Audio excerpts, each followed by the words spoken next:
Jameis Winston, he is the newest member of the New York Giants. The Giants signed him to a 2-year, $8 million deal. I am here with one of my frequent collaborators. It's been a minute, but I'm glad to do this content with him, and that's Jason Guido. Jason, Good, how's it good going, my morning, man? Mike. Good morning, Mike. I'm doing good. How you doing? I'm doing great, man. Can't All complain. right, Good good. morning to you too. Uh, Happy Tuesday. Happy And it Tuesday. feels great to collaborate with you again, my guy. Yeah, thanks. All right, man. So Jameis Winston, he is part of the Giants family. He tweeted he seems excited about it. He said, start spreading the news. I found that funny.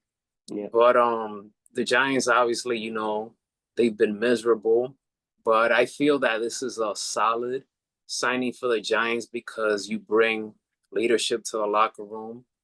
Are they Super Bowl contenders with Winston? No. But he is someone that, you know, he can play. He can play, yes. Turnovers can be a huge head scratcher at yeah. times, but everywhere that he's gone, no one has said nothing negative about him. So he's the number one pick in the 2015 draft. This is his fourth team that he'll be playing. So Right. all I could hope for is that in the time being, he can be more of an asset than a liability, and hopefully he can stay healthy. Yeah, so I mean the mystery of the Giants quarterbacks continue because Winston wasn't really one of the names as one of the veteran quarterbacks that they were discussing to bring in. It was Aaron Rodgers or Russell Wilson and a combination of are you going to go get somebody in the draft? So this sort of came out of I want to say it didn't come out of left field, but Winston wasn't one of the top guys that the Giants were looking at from what we knew anyway as the fans. So it's sort of surprising.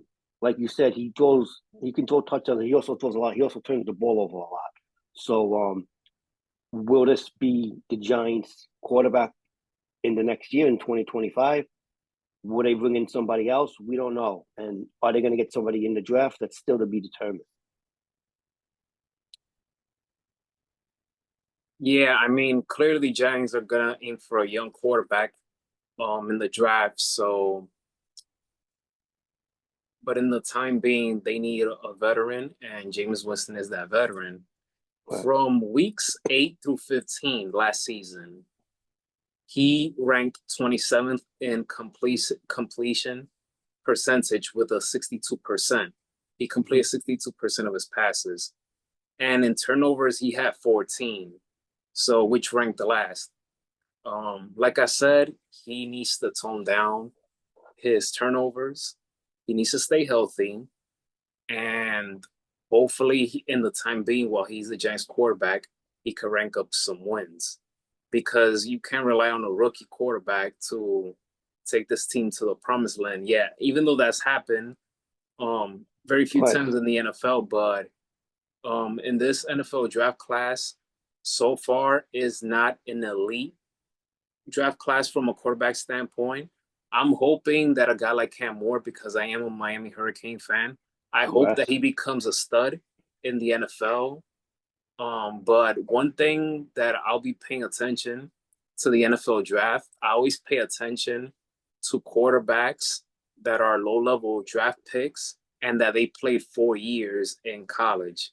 There's something about quarterbacks that play 4 years in college that are low level draft picks that always grab my attention. Why? Because they coming in with a chip on their shoulder. Not too many expectations are expected of them. So I'm always pay attention to those kinds of quarterbacks, players in general at any position more than the top prospects in the NFL draft. Right. Yeah. So, and again, yeah, like I agree with what you're saying too. That when you play 4 years, you have more experience, and it translates better to being picked by an NFL team and being their rookie quarterback. And in the draft, the top uh quarterback is Cam Ward from Miami, and then you have Shador Sanders. We don't know about him, and then Jackson Dart has become more popular. There's lots of people saying the Giants or Jets might grab him in the first round or in the second round. A lot of people think he's not going to drop to the second round. And then you have Jalen Milrose from Alabama and Will Howard from Ohio State, they're okay. I mean, neither one of them have big arms. They're both inconsistent, so it'll be a risk whoever picks those players out of the draft, in the upcoming draft. I'm old school, man. I like seeing players that stay 4 years in college. I don't blame them if they leave after 1 year, 2 years because their draft stock is so high. But at the same time, I feel that now with the NIL, Right. um, if with the NIL, especially if you have both parents that are present and they're supportive, why rush, to enter the NFL? Because let's be honest, Jason, a lot of NBA and NFL athletes, especially African Americans, they come from um, just one parent, a single mother. So Right. they feel that they have a lot of heavy responsibility to help out the family, and that's why they enter these drafts so early. Yeah, they want to make money. Um, they want to make money and help out their families, which I totally get it. But if you have both parents that are present, and with this NIL situation, which I have, my mixed feelings about that. The same thing with transfer portal. Why rush, to go to the NFL and in that aspect? So Right. I'm old school in that regard. I love seeing players that stay 3 to 4 years in college to gain that experience, and they learn what it means to be loyal, what it means to be team oriented, and stuff like that. And that's why I love, even though I've always rooted against them, I love Tom Brady's story and Right. everything he had to overcome. Being in University of Michigan for 4 years and look at the kind of career that he's had. It's just something about athletes in general that stay long in college 3 to 4 years, and then they go on and blossom in the pros because they gain that experience. They learn what it means to Right. be a team player, being a team leader, and all those aspects. But again, it really helps out a lot when both parents are present in the athlete's life. So that's why it's very important to have both parents that are present, because the kid doesn't have to feel that he has to, contribute right away because, the situation. Right. So you get what Because I'm that coming adds from. pressure. Yeah, because that Yeah, adds pressure to you also. You exactly. know. So that's why I'm a big fan of Cam Ward because he comes from a family that both parents are there, they're present. Mm-hmm. Um, he is not a one and done player. He had an incredible season with the Miami Hurricanes. I like how well spoken he is. I like his leadership skills, his leadership mentality. He has a winner's mentality. I don't like the fact that in his last game with the Miami Hurricanes, he only played in the first half and then the second half, like that's it. It was like, Oh, yeah, I I don't, remember. Right. yeah, Right. that didn't sit well with me. But I hope, and I really, really hope that he has a successful NFL career because I just like what I'm seeing from a person outside looking in.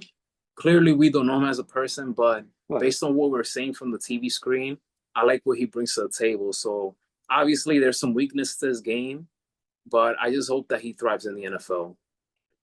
Yeah, and again, he's probably going to go. The Giants have the third pick. He's probably going to go one because I think Tennessee has the top pick.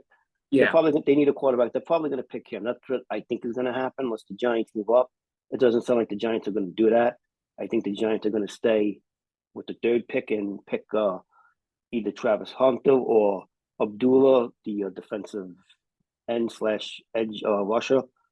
Um, Hunter would be good for the Giants. He's a wide receiver and defensive back, both which they could use. Or maybe the Giants draft Sanders or Dart or Milrose if they can get one of those guys. I don't know what the Giants are going to do. There's lots of the owner says they want them to win. What does that mean exactly? I mean, so I don't know. The Giants have a lot of decisions to make going into this draft coming up and who they're a going to lot get of as the veteran quarterback too. another vet, because I think they might bring in another veteran quarterback along with Jameis and Winston. I agree. There's so many questions they have to answer. There's so many decisions they have to make. So many holes they need to fill. Their offensive line, quarterback position. It's just Yeah, so no, it is a lot, but they're gonna have to be very smart, very smart. But so far, their front office, they have a lot. right. They're facing the pressure. They're facing the heat. The head coach as well. So a lot is riding on the line this off season, and it all begins on the NFL draft. Yeah, no, and then like I mentioned a few minutes ago, even if they did get Cam Ward, right, and he was their starter from starting game one, the Giants have a tough schedule. They have to play a whole bunch of good teams this year. They might not win even if they had the top, who they want. So are you going to go out and fire uh Drabel and the GM? I don't know. So that's sort of like it's like sort of weird. Like when you have like a rookie quarterback, you have to take the lumps. They're not great. They might take a year to develop, maybe even more. So that's part of the issue too. So I don't know. They might have to figure that out as the season goes on, or going into the in the training camp, going into the season, what they really, really want to, what their expectations, win loss record wise, will be this season. So again, the Giants have a lot of work to do.